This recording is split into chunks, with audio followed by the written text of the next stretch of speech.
नमस्कार दोस्तों, कैसे हैं आप सब? उम्मीद करता हूँ बहुत अच्छे होंगे।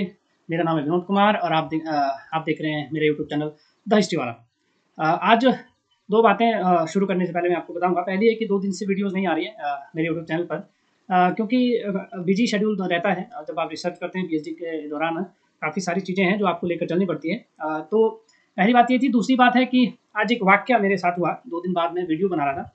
2 मिनट में बताऊँगा फिर जल्दी से शुरू करेंगे। हुआ क्या कि मैं अभी थोड़ी देर पहले वीडियो शूट कर रहा था इसी टॉपिक पर जो कल आज हम करने वाले हैं।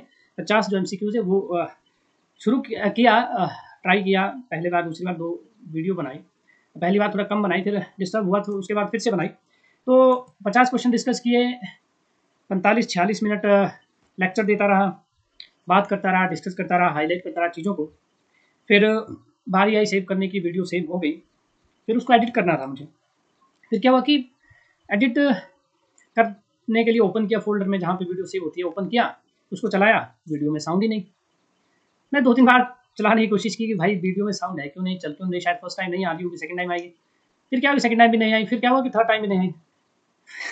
फिर वापस वहाँ पर क्या, जहाँ मैं रिकॉर्ड कर रहा था, वहाँ पर क्या हुआ कि माइक ही म्यूट था। वेरी फनी इंसिडेंट हुआ मेरे साथ आज। मैं कम से कम 36 वीडियो अपने यूट्यूब चैनल पर बना चुका हूँ, ऐसा कभी नहीं हुआ। आज हुआ, 2 दिन बाद वीडियो बना रहा था, तो आज ये इंसिडेंट हुआ कि माइक म्यूट हो गया। तो 45-50 मिनट बोलता है कि आप लोगों से डिस्कस करता गया, नई-नई चीज़ें जो सोच कर आया था वो आप लोगों के साथ बात की। मुझे लगा कि शेयर करनी चाहिए आप लोगों के सामने ये बातें। शेयर क्यों करनी चाहिए? क्योंकि यहाँ पर मेरे कहने का उद्देश्य, बताने का उद्देश्य ये है कि भाई साहब बहुत मेहनत लगती है यार इन चीज़ों को करने के लिए। बड़ा एफर्ट मारना पड़ता है। अगर थोड़ी-सी मिस्टेक आपसे हो जाती है तो आपको दोबारा से शुरू करना होता है, ठीक है? जैसे आज मुझे करना पड़ रहा है। वेरी डिफिकल्ट यार, बहुत टफ होता है ये चीज़ें करना ना। और अब मैं कम से कम 3-4 बार देख चुका हूँ कि माइक ऑन है, तो हाँ, अब ऑन है, अब आवाज़ आ रही है। तो मैं आपसे उम्मीद क्या कर सकता हूँ? देखिए, आप लोगों के लिए ला रहा हूँ ये चीज़ें, ठीक है? खुद के लिए भी चलो स्टडी हो जाती है, अच्छा हो जाता है चीज़ों का ना, थोड़ा रिवाइज़ हो जाती है चीज़ें। लेकिन आप लोगों के लिए भी इम्पोर्टेंट है, यूजीसी नेट है और अदर स्टेट पीसीएस के एग्ज़ाम है, आपको एक प्लेटफ़ॉर्म दे रहा हूँ, आप लोगों के लिए मेहनत कर रहा हूँ। तो आपसे मेरी क्या उम्मीद रहती है भाई साहब कि शेयर कीजिए यार, लाइक कर दीजिए, सब्सक्राइब कर दीजिए, क्या जाता है आपका यार? कर दीजिए ना लाइक, कर दीजिए ना शेयर, क्या भाई साहब यार, हैं? मुझे देखिए कितनी मेहनत करनी पड़ती है, तो मेरी इस मेहनत के लिए तो कम से कम सपोर्ट कीजिए यार। चलिए, खैर छोड़ते हैं इस बात को, आगे बढ़ते हैं, शुरू करते हैं दोबारा से 50 क्वेश्चंस एमसीक्यू जो गुप्त काल से आज हम लेकर आए हैं। कल फिर टीचिंग रिसर्च एप्टीट्यूड पे जाएंगे, टीचिंग खत्म हो चुकी है। एमसीक्यू जो है आज के जो टॉपिक है गुप्त काल है, 50 क्वेश्चन आज है, 50 हम अगली वीडियो में लाएंगे। तो चलिए शुरू करते हैं। अ, इसे अभी खुल नहीं रहा है, फिर पीडीएफ जो मैंने बनाया था आप लोगों के लिए, चलो कहीं और से खोलेंगे। वेट एंड वॉच, बड़ा गड़बड़ हो जाता है मामला यार। चलिए देखते हैं, काहे नहीं खुल रहा है भाई। चलिए देखते हैं, ये खुल गया, ओके दैट्स इट। मिनिमाइज करके इसको ला दूंगा फ्रंट में। देखिए, आज हम डिस्कस करेंगे गुप्त काल को, ठीक है? गुप्त काल के 50 प्रश्न हैं और इन प्रश्नों को आज डिस्कस करेंगे। बेहतरीन तरीके से, अच्छे तरीके से डिस्कस करेंगे। पहले भी डिस्कस कर चुका हूँ, अब थोड़ा और आइडिया हो गया, दोबारा से डिस्कस करूंगा, हाईलाइट करूंगा, आपको इसके आसपास की चीज़ों को बताने की कोशिश करूंगा, ठीक है? पहला प्रश्न क्या है कि हर्षचरित के किस अध्याय में विंध्य के जंगलों में रहने वाले विभिन्न धार्मिक संप्रदायों का वर्णन है, ठीक? ये पहला प्रश्न है। ऑप्शन यहाँ पर क्या है? पहले 45 मिनट की वीडियो बनिए, कोशिश करूंगा छोटी बने, जल्दी बने, बोरिंग ना हो, लेकिन फिर भी एक 30 से 35 अब 40 मिनट की वीडियो होने वाली है। लास्ट तक देखिएगा, रिक्वेस्ट है, हम्बल रिक्वेस्ट है आपसे, लास्ट तक देखिएगा, बहुत ही इंपॉर्टेंट है 50 प्रश्न ये आपके यूजीसी नेट से संबंधित, प्लीज अंत तक जरूर देखिएगा।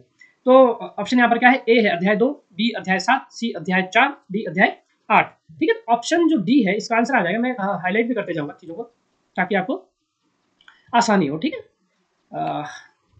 अच्छा, ये ड्रॉ का है, ओके वेट वेट, मैं इसको हाईलाइट भी करूँगा। चलो आज ये वाला कलर ले लेते हैं, है ना? ठीक है, थिकनेस बढ़ा देते हैं। ऑप्शन जो डी है वो क्या आ जाएगा? इसका आंसर आ जाएगा अध्याय 8 में, ठीक है? हर्षचरित का लेखक बाणभट्ट है।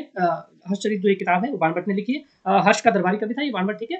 एक गद्य काव्य में लिखता था, ठीक है? इसने 8 जो है ना, जो हर्षचरित जो पुस्तक है उसमें 8 अध्याय हैं, जिसको उच्छावास बोला जाता है, अध्याय भी बोला जाता है, ठीक है? सिंपल भाषा में। इसमें जो प्रथम 3 अध्याय हैं उसमें क्या है कि अपनी आत्मकथा है, किसकी है? आत्मकथा इसकी, बाणभट्ट की है, ठीक है? फिर शेष जो 5 अध्याय हैं उसमें जीवन चरित्र किसका दिया हुआ है? हर्षवर्धन का दिया है, जो हर्षवर्धन शासक थे। 8वें अध्याय में क्या बोला गया है कि विंध्य के जंगलों में रहने वाले विभिन्न धार्मिक समुदायों से उनकी बातचीत थी, वर्णन है उनका, हर्ष के साथ जो संबंध था वो जानकारी इसमें दी गई है। नेक्स्ट क्वेश्चन देखते हैं, अगला प्रश्न। गुप्तों के किस क्षेत्र से लौह अयस्क प्राप्त? गुप्त जो थे ना वो किस क्षेत्र से लौह अयस्क प्राप्त करते थे, ठीक है? तो ऑप्शन ए उत्तरी बिहार, बी मध्य भारत, सी उत्तर पश्चिम भारत, डी है दक्षिण भारत, ठीक है? तो बी जो है इसका वो आंसर आ जाएगा, क्या आ जाएगा? बी इसका आंसर आ जाएगा। ठीक है, ओके। तो इसमें क्या है कि गुप्तों को कुषाणों का सामंत माना जाता है। ऐसा माना जाता है कि मूल रूप से गुप्त वैश्य थे। ठीक है, ये कई सोर्सेज में देखने को मिलता है। गुप्त मध्य देश के उपजाऊ भागों पर शासन किया, जैसे मध्य गंगा, वेसिन, आधुनिक अयोध्या, मगध। गुप्त शासक मध्य भारत और दक्षिण बिहार के लौह अयस्क भंडारों को आसानी से दोहन करते थे। ये इसका जवाब है। ठीक है, इसका उत्तर है। अगला प्रश्न देखते हैं। हर्षवर्धन की बहन राजर्षि ने कैद से बचने के बाद किस क्षेत्र में प्रवेश किया था? मतलब जब वो एक कैदी थी, शशांक जो था एक शासक, उसने हर्षवर्धन की जो बहन है उनको कैदी कर दिया था, कैद कर लिया था, कैदी बना लिया था। तो वो वहां से छूटकर किस जंगल में गई थी? Option A Satpura, B Vindhyavan, C Panchavati, D क्या है गंगा का मैदान। तो ऑप्शन जो बी है वो इसका आंसर आ जाएगा। क्यों? हर्षवर्धन 606 ईस्वी में थानेश्वर का शासक बना। ठीक है, गद्दी पर बैठने के बाद उसने पहला कार्य अपने भाई के हत्यारे शशांक से बदला लेना चाहा, जिसने राजश्री को कैद कर दिया था। राजश्री वहां से कैद करके भाग गई और विंध्यवनों में चली गई। ठीक है, फिर वहां पर हर्षवर्धन ने उनको ढूंढा, किसके क्या बोलते हैं हेल्प से ढूंढा, किसकी मदद से ढूंढा? वो ढूंढा एक बौद्ध भिक्षु थे दिवाकर मित्र, उनकी सहायता से जंगलों में उनको ढूंढ लिया गया जब वो आत्महत्या करने जा रही थी। ऐसा वर्णन हमें किताबों में मिलता है। ठीक है, अगला प्रश्न देखते हैं।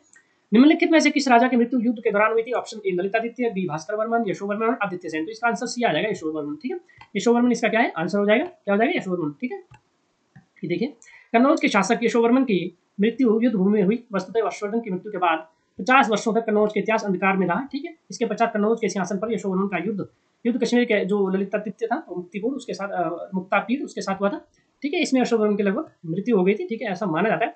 यशोवर्मन का जो दरबारी कवि वाकपति था, ठीक है, जिसने गौडवो लिखा है, वो किसका था? यशोवर्मन का दरबारी कवि था। और संस्कृत का महान नाटककार बभूति भी यशोवर्मन के दरबार में रहते थे। ठीक है, ये आपको इंपॉर्टेंट है। गौडवाहो किसने लिखा है? वाकपति ने लिखा है। और भभूति किसके दरबार में रहते थे? जिसने मालती माधव लिखा है। भभूति ने क्या लिखा? मालती माधव। और गौडवाह लिखा है, किसने लिखा है? आपका वाकपति ने लिखा है। ये दोनों किसके दरबारी थे? यशोवर्मन के दरबारी थे, उनके दरबार में रहते थे। ठीक है, अगला प्रश्न देखते हैं। परमार्थ किस काल के बौद्ध विद्वान थे? मतलब परमार्थ जो है वो किस काल के बौद्ध विद्वान थे?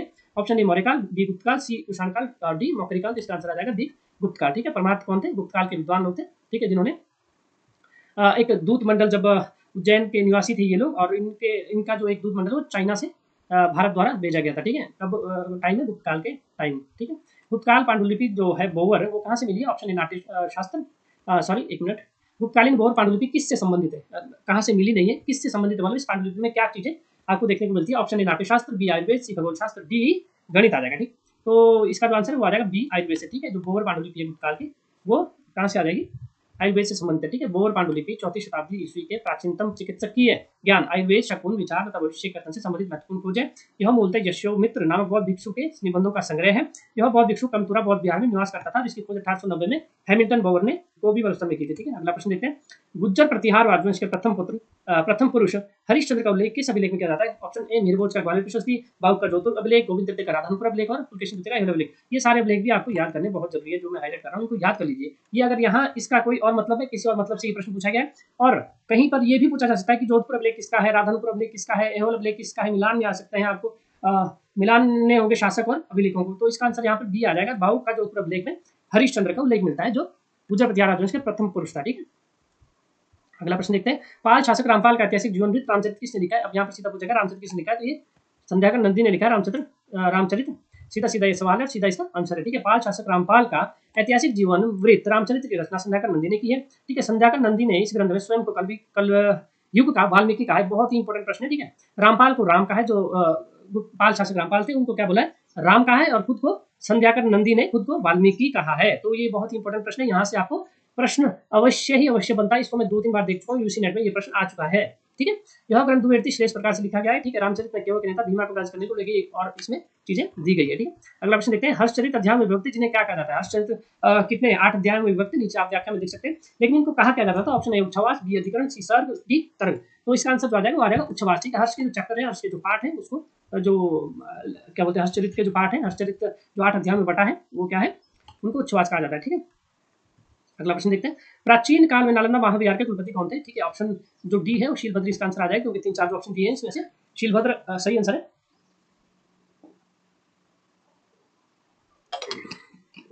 ठीक है, शिक्षा के केंद्र नालंदा बौद्ध विहार की स्थापना क्या है? कुमारगुप्त ने की थी, आप देख सकते हैं।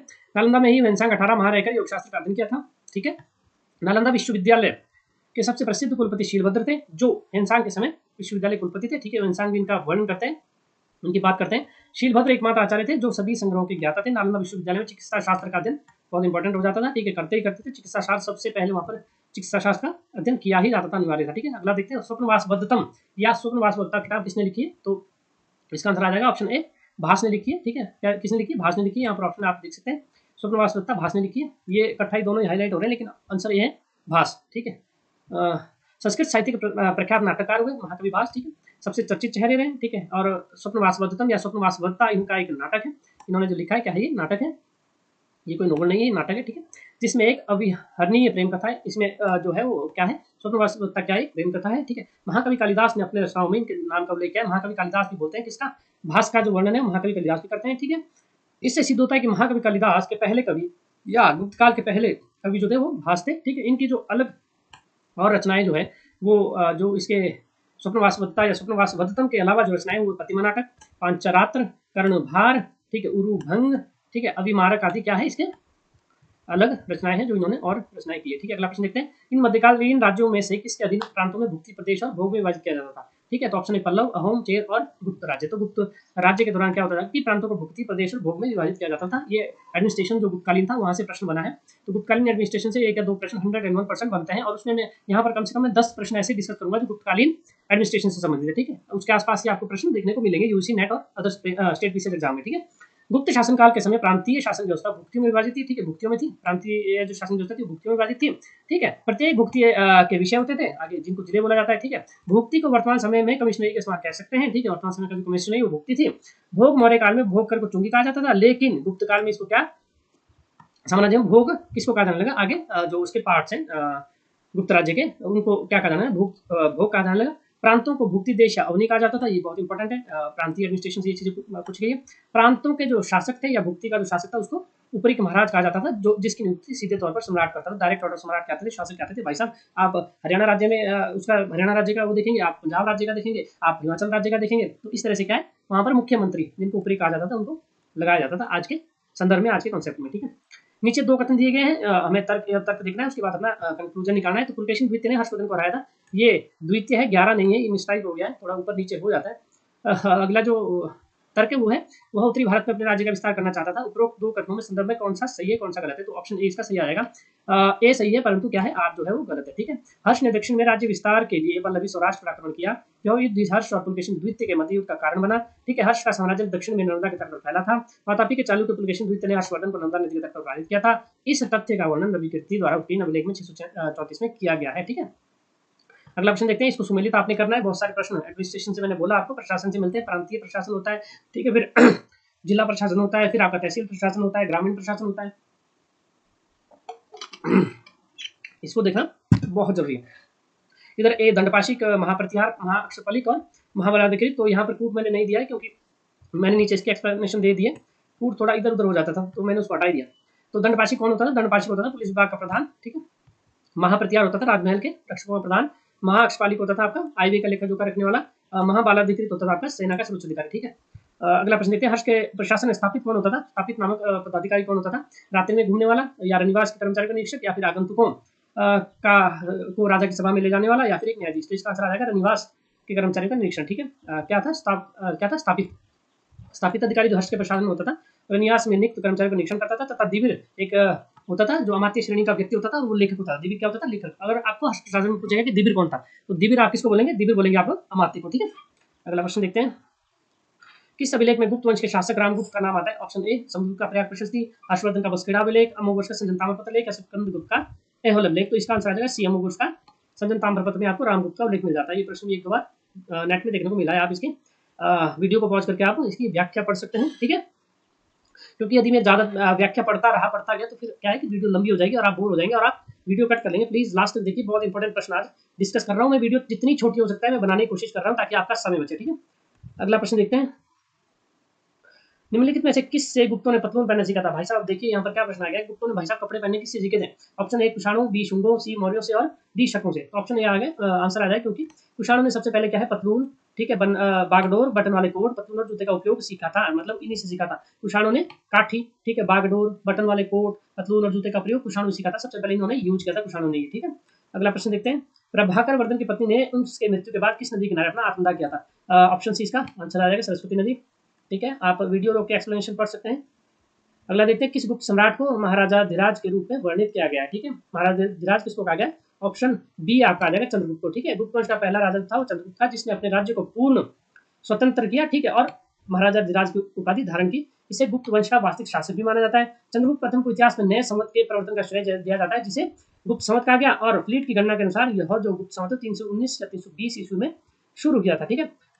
20वां प्रश्न देखते हैं, भारत में प्राचीनतम ऐतिहासिक खगोलविद कौन है? वराहमिहि, चरक, ब्रह्मगुप्त, आर्यभट्ट। तो यहाँ पर क्या है कि प्राचीनतम जो है वो डी, इसका आंसर आ जाएगा आर्यभट्ट है। ये प्रश्न अभी कॉलेज कैडर हरियाणा में भी पूछा गया था और उसी को हम डिस्कस करें। वो थोड़ा अलग तरीके से पूछा गया था कि किस विद्वान ने ये बोला है कि पृथ्वी अपने धुरी पर घूमती है। तो वहां भी यही ऑप्शन 4 दिए गए थे, ब्रह्मगुप्त, चरक, वराहमिहि और आर्यभट्ट। तो वहां भी आर्यभट्ट इसका आंसर आ जाना था, ठीक है। तो आर्यभट्ट ने क्या बोला है कि पृथ्वी गोल है और अपने दूरी पर चक्कर लगाती है, ठीक है। अब वराहमिहि के बारे में हम अगले प्रश्न में डिस्कस करेंगे। वराहमिहि भी भारतीय विद्वान हुए जिन्होंने काफी अच्छी थ्योरीज दी हैं पृथ्वी के बारे में, जो हम आगे देखेंगे, ठीक है।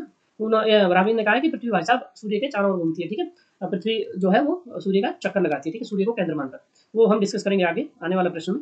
अगला प्रश्न देखते हैं, गुप्त के शासनकाल में निम्नलिखित में से कौन सा अधिकारी भूमि संबंधी दस्तावेजों का सुरक्षित रूप में रखता था? मतलब जो भूमि संबंधी दस्तावेज है उनको सेव कौन रखता था, सुरक्षित कौन रखता था? वही 21वां जो ऑप्शन प्रश्न है उसका जो आंसर आ जाएगा वो आ जाएगा आपका सी, कर्णिक, ठीक है। ऑप्शन आप देख सकते हैं, ध्रुवाधिकरण पहला है, समानता है, कर्णिक है, शौल्य है, ठीक है। गुप्तकालीन राजस्व व्यवस्था में भूमि का संग्रह करने के लिए ध्रुवाधिकरण तथा भूमि आलेखों को सुरक्षित करने के लिए महाअक्षर, पटलिक और कर्णिक नामक अधिकारी होते थे। ये इंपॉर्टेंट प्रश्न है, आप इसको देख सकते हैं, ठीक है। गुप्तकाल में पूर्वी भारत से होने वाले सामुद्रिक व्यापार का सबसे बड़ा केंद्र कौन सा था? ऑप्शन भृगुकुच, कोरकई, ताम्रलिप्ति, कावेरीपट्टनम। तो इसका आंसर जो सी आ जाएगा, ठीक है। गुप्तकाल में पूर्वी भारत से होने वाले समुद्री व्यापार का सबसे बड़ा जो स्थित था केंद्र था, ठीक है, बंगाल में ताम्रलिप्ति था। यहाँ से चीन, लंका, जावा, सुमात्रा, दक्षिण एशिया, दक्षिण पूर्व एशिया के साथ व्यापार करते थे गुप्त साम्राज्य के लोग, बड़े व्यापारी लोग थे भाई साहब। अगला देखते हैं, गुप्तकाल में विष्टि शब्द प्रयुक्त होता है। अब देखिए बहुत इंपॉर्टेंट है ये प्रशासन से, देखिए मैंने बोला था 10 से 15 क्वेश्चन ऐसे डिस्कस कर रहा हूँ जहाँ पे एडमिनिस्ट्रेशन से संबंधित, और एडमिनिस्ट्रेशन से भाई हमेशा ही 3 से 4 क्वेश्चन पूछे ही जाएंगे। ये मैं गारंटी में बोल सकता हूँ आपको, 3 से 4 क्वेश्चन ऐसे आएंगे कि एडमिनिस्ट्रेशन से पूछे जाएंगे गुप्तकाल के, ठीक है। राजाओं से कम पूछे जाते हैं लेकिन एडमिनिस्ट्रेशन से जरूर पूछे जाएंगे। तो विष्टि क्या था? भूमि अनुदान के लिए या फिर कृषि मजदूरी के लिए या फिर बेगाश्रम के लिए यूज किया जाता था या फिर दस्तकारों के लिए। तो ऑप्शन सी इसका आंसर आ जाएगा, बेरोजगार श्रम के लिए, ठीक है। उत्काल में विष्टि बेगाश्रम के लिए प्रयुक्त होता था। इस काल में सबसे बड़े अधिकारी जो कुमार मात्य होते थे, ठीक है। अगला प्रश्न देखते हैं, हिरण्य क्या था? ठीक है, हिरण्यकर था, क्या था? सेवाकर था, कृषिकर था, बिक्री करता, धर्मी करता, ठीक है। तो आंसर इसका क्या आ जाएगा? बी आ जाएगा, कृषि का, ठीक है। हिरण्य क्या था? कृषि करता, ठीक है। इसमें क्या होता था? गुप्तकालीन एक कर था जो कृषि संबंधित था। यह कर राजा के द्वारा कृषि उत्पाद के बदले दिए जाने धन करो, मतलब अगर आप गेहूं बीज रहे हैं ना, उसके बदले आप सोना दे सकते हैं राज्य को, गेहूं आप रख सकते हैं। इस तरह से कृषि जो उत्पाद है उनके बदले दिया जा सकता था, ठीक है। अगला प्रश्न क्या है, किस गुप्त राजा को देवगुप्त भी कहा गया? ऑप्शन है आपके पास, कुमारगुप्त, चंद्रगुप्त द्वितीय, चंद्रगुप्त प्रथम, समुद्रगुप्त। तो ऑप्शन बी आ जाएगा, चंद्रगुप्त द्वितीय, ठीक है। चंद्रगुप्त द्वितीय को देवगुप्त कहा गया है, ठीक है। देवराज और देवर्षि कहा गया, ये इंपॉर्टेंट है, इनकी उपाधियां जरूर पूछी जाती है, ठीक है। समुद्रगुप्त को संगीतज्ञ, कवि, विद्या का संरक्षक माना गया है, ठीक है। इसलिए कविराज किसको कहा गया? समुद्रगुप्त को कविराज कहा गया, ठीक है। कुमारगुप्त की अगर बात करें तो कुमारगुप्त शासनकाल में नालंदा विश्वविद्यालय की स्थापना हुई थी। इनके सिक्कों पर अश्वमेध यज्ञ का साक्ष्य मिलता है, किसके? कुमारगुप्त के सिक्कों पर। तो यहाँ पर हमने चंद्रगुप्त को डिस्कस किया, समुद्रगुप्त को किया, चंद्रगुप्त प्रथम को किया, कुमारगुप्त को भी डिस्कस कर चुके हैं। तो ये क्या है कि जब हम एमसीक्यूज करते हैं तो एक चीज, एक प्रश्न को डिस्कस नहीं करते, हम कितने 3 से 4 ऐसे आयामों को देखते हैं, ऐसे पक्षों को देखते हैं। चंद्रगुप्त से संबंधित है, चंद्रगुप्त द्वितीय से संबंधित है, कुमारगुप्त से संबंधित है, समुद्रगुप्त से संबंधित है। इस तरह से क्या हो जाता है, आपका 3-4 चीजें क्लियर हो जाती है यहाँ से। तो अगर हम 50 क्वेश्चन कर लें तो कम से कम आपकी 100-150 चीजें जो है वो क्लियर हो जाएंगी उसके आसपास की, ठीक है। अगला देखते हैं, गुप्तकालीन सिक्कों का सबसे बड़ा कोष निम्नलिखित में से कौन सा है? या कहाँ से प्राप्त हुआ है? बस्ती, बयाना, कोटावा, हाजीपुर। तो ये बयाना से प्राप्त हुआ है, ठीक है। गुप्तकालीन सिक्कों का सबसे बड़ा जो कोष है बयाना राजस्थान से मिला है, ठीक है। 1821 में इसको प्राप्त किया था। बहुत सारी सोने की जो सिक्के हैं वहां से प्राप्त हुए, ठीक है। गुप्त सोने के सिक्के, दिनार नाम किस भाषा से दिया गया? जो गुप्त सोने के सिक्के थे दिनार थे, तो दिनार नाम किस भाषा से लिया गया? तो ये लैटिन भाषा से लिया गया, ठीक है। अगला प्रश्न देखते हैं, निम्न में से कौन सा मंदिर खजुराहो में नहीं है? तो ऑप्शन ए है चौसठ योगिनी, बी कंद्रिया महादेव मंदिर, सी दशावतार मंदिर, डी जो है चतुर्भुज मंदिर, ठीक है। तो ऑप्शन सी इसका आंसर आ जाएगा, दशावतार मंदिर, ठीक है। दशावतार मंदिर उत्तर प्रदेश के देवगढ़ में स्थित है, जो भगवान विष्णु से संबंधित है। इसका निर्माण गुप्तकाल में हुआ है। यह मंदिर नागर शैली के पंचायतन श्रेणी का, इसी मंदिर में सबसे पहले शिखर का उल्लेख मिलता है। और इंपॉर्टेंट प्रश्न है ये, और मंदिरों से भी काफी प्रश्न गुप्तकालीन पूछे जाते हैं क्योंकि मोस्टली जो है गुप्तकाल में मंदिर बनना शुरू हुए थे, ठीक है। गुप्तकाल में भुक्ति किसे कहा जाता है? भुक्ति का प्रशासक, ये आपको करवा चुका हूँ। भुक्ति का प्रशासक कौन होता था, ठीक है। ये एडमिनिस्ट्रेशन से प्रश्न है, प्रशासन से ही है। गुप्तकाल में जो है ऊपरी को भुक्ति का जो है कंट्रोल करने वाला या भुक्ति का जो अधिकारी हो ऊपरी होता था, ठीक है। भूतकाल में शासकीय सुविधा की दृष्टि से राज्य को विभिन्न प्रांतों में बांटा गया था। इन प्रांतों को भुक्ति कहा जाता था, इन्हें प्रदेशों का भोग भी कहा जाता था। भुक्ति के प्रशासक को मुख्य रूप से ऊपरी कहा जाता था, जिसकी नियुक्ति सम्राट डायरेक्टली करता था, ठीक है। इस प्रशासक को गोप्ता, भोगपति और स्थानीय भी कहा जाता था। इसका मुख्य परामर्शदाता कुमारा मात्य होता था, ठीक है। ये आपका बहुत इंपॉर्टेंट प्रश्न है। अगला देखते हैं, गुप्तकालीन सिक्कों संबंधी निम्नलिखित कथनों पर विचार कीजिए। 2 कथन है, कोड 1 कोड 2, इसको आपने देखना है और उसको जवाब आपको देना है। ये स्वर्ण और रजत सिक्के थे, यानी ये स्वर्ण और रजत से बने थे। अगला है, उन पर शासकों की तिथियां अंकित अंकों में उपलब्ध है, ठीक है। तो इसका जो है वो ए आंसर सही आ जाएगा, केवल एक सही है, दूसरा जो है ये गलत है, ठीक है। ये गलत है बिल्कुल। उनकी तिथियों, जो उनके शासक है ना गुप्तकालीन शासक, उनके सिक्कों पर तिथियां अंकित आपको देखने को नहीं मिलती है, ठीक है। अब यहाँ पर कूट देख लीजिए आप, एक साइड शासक दिए, दूसरी साइड आपके शिलालेख दिए, जो मैं ऊपर बात कर रहा था, कुमारगुप्त द्वितीय, बुद्धगुप्त और परांतक द्वितीय। तो उत्तर मेरु शिलालेख, बिलसा शिलालेख, साना शिलालेख। तो यहाँ पर कूट दिया गया है, ठीक है। देखते हैं कूट यहाँ पर मैंने दिया है, इसका आंसर जो है ए है। ए में क्या है आपका, पहले का दूसरा आ जाएगा, दूसरे का तीसरा है और तीसरे का चौथा है, चौथे का पहला है। तो कुमारगुप्त का आ जाएगा बिलसत अभिलेख, बुद्धगुप्त का सारनाथ अभिलेख, परांतक प्रथम का आ जाएगा एरन अभिलेख, और सॉरी कुमारगुप्त का बिलसत अभिलेख, कुमारगुप्त द्वितीय का सारनाथ अभिलेख, बुद्धगुप्त का एरन अभिलेख, परांतक प्रथम का उत्तर मेरु अभिलेख, ठीक है। अगला प्रश्न देखते हैं, निम्नलिखित क्षेत्र में किस क्षेत्र पर चंद्रगुप्त प्रथम का शासन नहीं था? प्रयाग, वैशाली, साकेत, मगध। तो इसका आंसर आ जाएगा बी, वैशाली, ठीक है। 2014 में यूजीसी नेट में पूछा गया था, ठीक है। चंद्रगुप्त जो प्रथम था उसका कहाँ आपका वैशाली को छोड़कर प्रयाग, साकेत और मगध राज्यों पर उसका कब्जा था, अधिकार था, ठीक है। अगला प्रश्न देखते हैं, किस काल के मंदिर की वास्तुकला में सर्वप्रथम गंगा और यमुना की आकृतियां मिलती है? मतलब कौन से ऐसे शासक के टाइम है जहाँ पर आपको गंगा और यमुना की मूर्तियां मिलती है? तो ये आंसर बी हो जाएगा। गुप्तकालीन क्या है, गुप्तकालीन जो वास्तुकला है उसमें हमें गंगा और यमुना की मूर्तियां देखने को मिलती है। इंपॉर्टेंट प्रश्न है, आप इसको अच्छे से नोट कर लीजिएगा, याद कर लीजिएगा। भारत में मंदिरों का जो है पूर्ण विकास गुप्तकाल से मिलता है। इस समय कई मंदिरों का निर्माण हुआ, जिसमें सांची, एरन, दिगवा आदि के मंदिर प्रसिद्ध है। गर्भगृह के प्रवेश द्वार पर बने चौखट पर मकर वाहिनी, गंगा और पूर्ण वाहिनी यमुना की आकृतियां उत्कीर्ण मिलती है, जो गुप्तकाल की विशेषता है। बहुत ही इंपॉर्टेंट प्रश्न है, देख सकते हैं आप, इसको नोट कीजिए, याद कर लीजिए, डिस्कस कर लीजिए। कौन गुप्त शासक नहीं था? रामगुप्त, चंद्रगुप्त, समुद्रगुप्त और देवगुप्त। तो आंसर जो है इसका डी आ जाएगा, ये देवगुप्त जो है वो गुप्तकालीन शासक नहीं था। अगला प्रश्न देखते हैं, गुप्तकालीन दशावतार मंदिर कहाँ है? तो देवगढ़ का दशावतार मंदिर हम ऊपर डिस्कस कर चुके हैं, इसका आंसर ये आ जाएगा देवगढ़ का दशावतार मंदिर, ऑप्शन ए। गुप्तकालीन दशावतार मंदिर उत्तर प्रदेश के ललितपुर प्राचीन झांसी जिले में देवगढ़ नाम स्थान पर है। इस मंदिर में गुप्तकाल के वास्तुकला का उत्कृष्ट नमूना है, ठीक है। ओके, अगला ऑप्शन देखते हैं, गुप्तकाल में भुक्ति क्या थी? ठीक है, भुक्ति क्या थी अभी हम ऊपर डिस्कस कर चुके हैं। ऑप्शन ए इसका आंसर आ जाएगा राज्य, ठीक है। राज्य को भुक्ति कहा जाता था, ठीक है। अब नीचे इसकी एक्सप्लेनेशन देख सकते हैं, क्योंकि बहुत जरूरी है। प्रशासन की सुविधा के लिए गुप्त साम्राज्य का जो विभाजन है भुक्ति के रूप में किया गया था, ठीक है। जो आजकल के प्रांत है, जैसे हिमाचल, हरियाणा, पंजाब, आजकल के जो प्रांत है, राज्य हैं, ठीक है। भुक्ति को फिर आगे जाके जिलों में विभाजित किया गया था, जिसे विषय कहा जाता था। विषय का जो अधिकारी होता था वो विषयपति होता था, ठीक है। विषयों को फिर आगे आपको तहसीलों में बांटा जाता है, जिसे विधि कहा जाता था। विधि भी कई बार पूछा गया है यूजीसी नेट में कि विधि किसको कहा जाता था? तो विधि गुप्तकाल में तहसील को कहा जाता था। गुप्तकाल में सबसे छोटी जो इकाई होती थी एडमिनिस्ट्रेशन की, वो ग्राम होती थी, जिसका जो है एडमिनिस्ट्रेशन जो है ग्राम सभा संभालती थी, ठीक है। गुप्त वंश का प्रथम शासक किसे माना जाता है? ए चंद्रगुप्त, बी रामगुप्त, सी श्रीगुप्त और डी घटोत्कच। तो आंसर आ जाएगा सी। ये दो हाईलाइट हो रहे हैं यहाँ भी, लेकिन आंसर क्या है? सी है, श्रीगुप्त, ठीक है। सती प्रथा का उल्लेख सबसे पहले किस में मिलता है? ठीक है, एरन अभिलेख, नानाघाट, जूनागढ़, एरन अभिलेख। तो इसका आंसर आ जाएगा डी, ठीक है। एरन अभिलेख हमें सती प्रथा का सबसे पहले उदाहरण मिल जाता है, गुप्तकालीन है। सती प्रथा का जो सर्वप्रथम अभिलेख के प्रमाण आपको एरन अभिलेख में मिल जाता है। गोपराज नामक सेनापति की पत्नी के सती होने को उल्लेख मिलता है। यह अभिलेख 510 ईस्वी का है, ठीक है। 510 ईस्वी का ये अभिलेख। गुप्तकाल में प्रांतपति किस नाम से जाने जाते थे? तो इसका आंसर आ जाएगा उपरीग महाराज। इन्हें तो याद है, ऑप्शन देखने की जरूरत नहीं है, नीचे आप देख सकते हैं, ऑप्शन ए इसका सही आंसर आ जाएगा। गुप्तकाल में प्रशासनिक सुविधा के लिए साम्राज्य को अनेक प्रांतों में विभक्त किया गया था। प्रांत को देश, अवनी या भुक्ति कहा जाता था।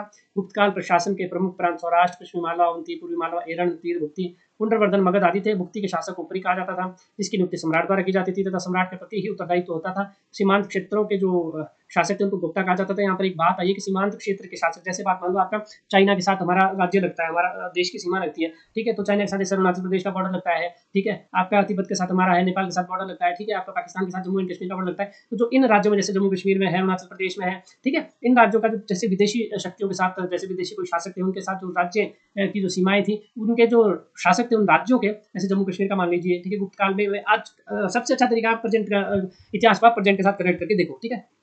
तो मान लीजिए जम्मू कश्मीर का पाकिस्तान के साथ सीमा लगती है, तो वहाँ का जो आजकल का शासक है या मुख्यमंत्री इसको बोलते हैं, उस टाइम के बाद जो हेड होता था राज्य का, तो उसको क्या बोला जाता है? गुप्ता बोला जाता था। बाकी को ऊपरी बोला जाता था, तो सेंटर में होती थी, जिनकी सीमाएं आपका दूसरे देशों से नहीं लगती थी, ठीक है।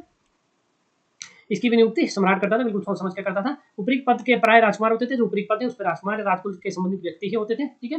चंद्रगुप्त द्वितीय का छोटा पुत्र जो है गोविंद गुप्त, तीर भुक्ति आधुनिक दरभंगा था। कुमार गुप्त वन का पुत्र घटोत्कच गुप्त पूर्व मालवा का राज्यपाल था। विषयपति को कुमारामात्य भी कहा जाता था, ठीक है। अगला प्रश्न देखते हैं, पहली बार किसने अपनी मुद्राओं पर छंदोबद्ध लेख उत्कीर्ण किए? Option A Kanishka, B Samudragupta, C Chandragupta, D Ramgupta. तो ऑप्शन बी इसका आंसर आ जाएगा समुद्रगुप्त, ठीक है।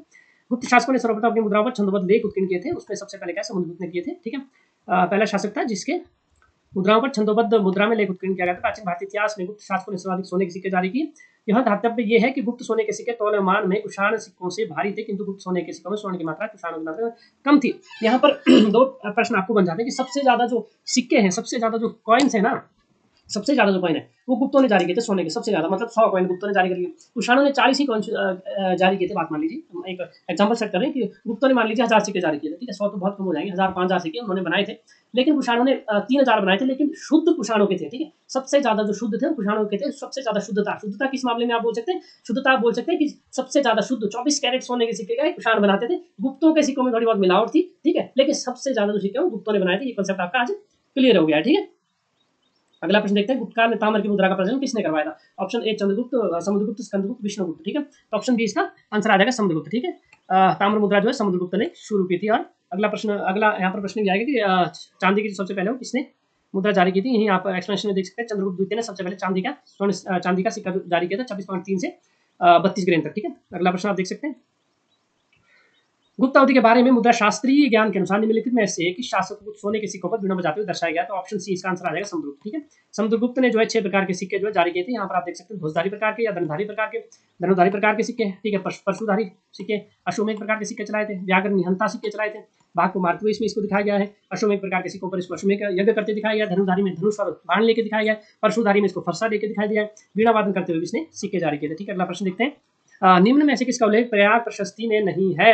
ऑप्शन ए चंद्रगुप्त ने अपना चंद्रगुप्त प्रथम ने समुद्रगुप्त को अपना उत्तराधिकारी नामित नहीं किया। ऑप्शन बी दिग्विजय का उद्देश्य धरणी बंद भूमंडल को बांधना था। ऑप्शन सी इसमें आर्यवर्त के राज्यों का विजयों का उल्लेख था। समुद्रगुप्त विजयों में देवराष्ट्र का उल्लेख था। ऑप्शन ए इसका आंसर आ जाएगा, ठीक है।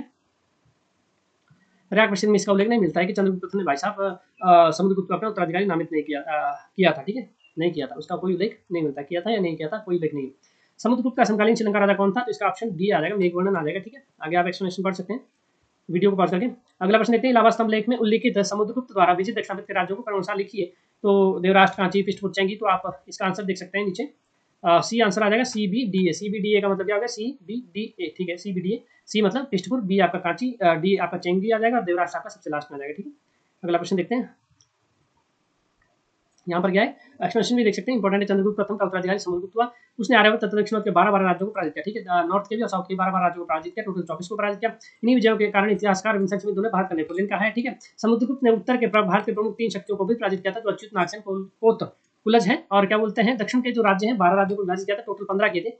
ये 12 जो है उस दक्षिण भारत के और 3 आपके उत्तर भारत के, 12 टोटल 24 नहीं है, टोटल इसने 15 शक्तियों को हराया था, ठीक है। 3 इसके नॉर्थ से और 12 इसके साउथ से। तो कोराल साउथ से है, महाकांतर दक्षिण भारत, कौशल, पिष्टपुर, कोट्टूर, एंडरपल, काचिया, उमुक्त, वेंगी, पल्लक और देवराष्ट्र उत्तरपुर इसने दक्षिण भारत में हराए थे, ठीक है। 15 टोटल हराए थे, 3 आपका नॉर्थ का है, 12 आपके साउथ के, 24 नहीं है, ठीक है, गलती से मिस्टेक हो गया।